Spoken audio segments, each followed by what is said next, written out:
Hello students, welcome back Gajvakra academy. Myself Randeep Singh. आ चुके हैं अपन नेक्स्ट एक्सरसाइज के इंट्रोडक्शन पार्ट पर, जो कि है एक्सरसाइज आपका 10.2। अब थोड़ा सा ध्यान देना, एक्सरसाइज 10.2 के इंट्रोडक्शन पार्ट में हम न्यू कॉन्सेप्ट पढ़ेंगे। थोड़ा सा एक नया फॉर्मूला एक दो वो आपको सीखना है। बाकी जो है मीन वाला कॉन्सेप्ट तो इसके अंदर भी है, बट यहाँ पर एक नया फॉर्मूला होगा, इंटरवल एस्टिमेशन सीखेंगे यहाँ पर।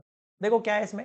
इन interval estimation we find two numbers using sample statistic between up which a population parameter lie. मतलब कि जो अपन ने सिचुएशन पढ़ी थी अपनी पॉपुलेशन पैरामीटर की, जिसके ना अपने मीन पढ़ा था, स्टैंडर्ड डेविएशन पढ़ा था, वो किस दो इंटरवल के बीच में लाई करता है वो डिस्कस करेंगे। एग्जांपल जैसे कि ये आपका मीन दे दिया आपको, या स्टैंडर्ड डेविएशन दे दिया, या और कुछ दे दिया, ठीक है। वो अगर ए से बी इंटरवल के बीच में लाई कर रहा है, is an interval estimate of the population mean mu. It indicate that the population mean is greater than A but less than B. इसका मतलब ये हुआ, तो अपन ये सीखेंगे, है ना। अब यहाँ पे फर्स्ट चीज जो हमें सीखनी है वो क्या है, कॉन्फिडेंस लेवल देखना है। कॉन्फिडेंस इंटरवल क्या है। A confidence interval is a range of values derived from a sample statistic which is likely to contain the values of an unknown population parameter, जो हमें फाइंड करनी होगी अननोन, है ना, जो नहीं पता है अपन को। अब इसमें 3 पॉइंट पढ़ेंगे अपन। फर्स्ट तो है कॉन्फिडेंस लेवल, सेकंड है सैंपल स्टैटिक, और थर्ड है मार्जिन ऑफ एरर। तीनों को डिटेल में देखते हैं। पहले थोड़ा थ्योरी बता रहा हूँ, फिर फॉर्मूला बताऊंगा। अपने काम का बस मेनली फॉर्मूला ही है ना।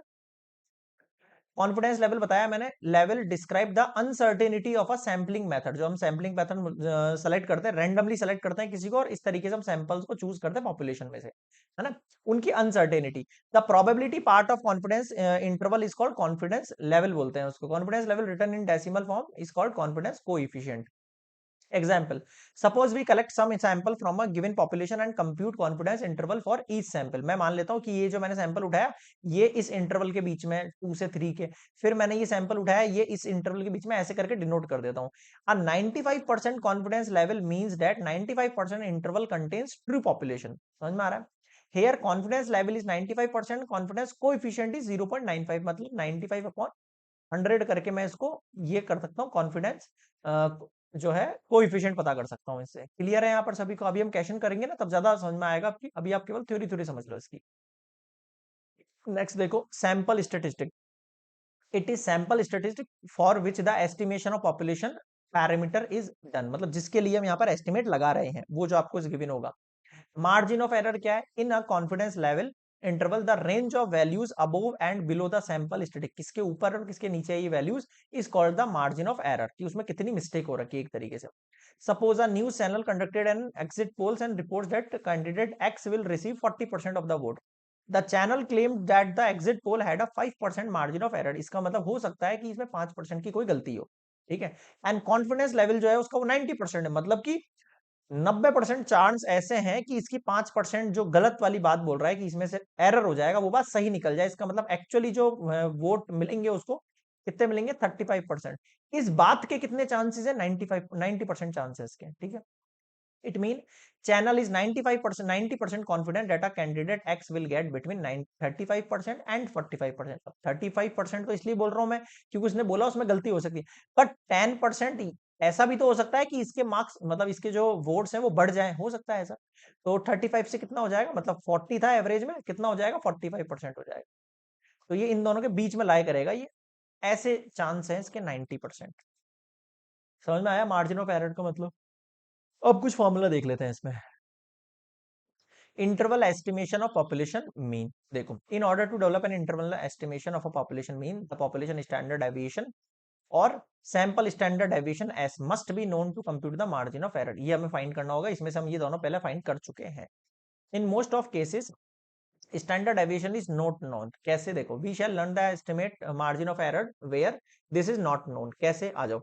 अगर आपको यहाँ पर मार्जिन ऑफ एरर पता करना है व्हेन दिस इज नोन, अगर आपके पास स्टैंडर्ड डेविएशन आपको पता है, तो कैसे पता करेंगे। देखो, सबसे पहले मीन इक्वल्स टू मैं लिखूंगा यहाँ पर म्यू, ठीक है, इक्वल्स टू एक्स का mean plus minus margin of error. जितना मार्जिन ऑफ एरर बोल रहा है ये 40%, वो एक बार आपको प्लस भी करना है, एक बार माइनस भी करना है, ठीक है। ये तो आपका सैंपल का मीन है और ये आपका पॉपुलेशन का मीन है। ध्यान रखना, अलग अलग होते हैं। ये है सैंपल का मीन जो आपने चूज करी, उनका मीन निकालना है, और ये टोटल मीन निकालना है। क्लियर। ये वैल्यू यहाँ पे रख के हम मार्जिन ऑफ एरर भी पता कर सकते हैं, अगर ये दोनों वैल्यूज हमें पता है तो, ठीक है। ये हो गया फर्स्ट फॉर्मूला आपका। नेक्स्ट देखो, अब सबसे इंपॉर्टेंट फॉर्मूला आ रहा है, मतलब जिस पर पेस मोस्टली क्वेश्चंस आपको मिलने वाले हैं आफ्टर मार्जिन ऑफ एरर के ऊपर। फॉर्मूला क्या होता है इसका, Z alpha by 2 dot standard deviation upon root में एन, ये फॉर्मूला आपको ध्यान रखना। अब ये वैल्यूज कैसे पता लगेंगी, ये वैल्यूज कैसे पता लगेंगी बताता हूँ मैं। मार्जिन ऑफ एरर का ये फॉर्मूला है। सबसे पहले आपको जो वैल्यू गिवन होगी उसमें 1 माइनस अल्फा करना है, जो क्या है आपका कॉन्फिडेंस कॉफिशिएंट है, ठीक है। फिर ये वैल्यू कैसे पता होगी, इधर आ जाओ। अगर आपको अल्फा का वैल्यू गिवन है तो अल्फा बाय 2 निकल सकता है, निकल सकता है। अब ये टेबल आपको याद करनी पड़ेगी, या तो आप इसको याद कर लो, एग्जाम के अंदर गिवन भी हो सकती है, बट वैसे 3 ही पॉइंट है, याद हो जाएंगे। अगर आपको क्वेश्चन वाला बोलता है कि 90% कॉन्फिडेंस लेवल है, इसका मतलब अपर वाली लाइन चूज करनी है आपको। अल्फा की वैल्यू गिवन होगी आपके पास, अल्फा बाय 2 आप निकाल सकते हो। अब जेड अल्फा बाय 2 जब करोगे, यानी कि जेड 0.05 करोगे, तो उसका वैल्यू होता है 1.645, ये याद कर लेना आप। सेम फॉर 95%, इसमें भी ये करोगे 1.960। जब 99% आएगा तो करोगे 2.576। बताओ समझ में आएगा? केवल ये 3 वैल्यूज याद करनी है आपको, ये इंपॉर्टेंट है, इन्हीं के ऊपर सारा कुछ चल रहा है। समझ में आ रहा है आपको? एक और फॉर्मूला है, वो देख लेना।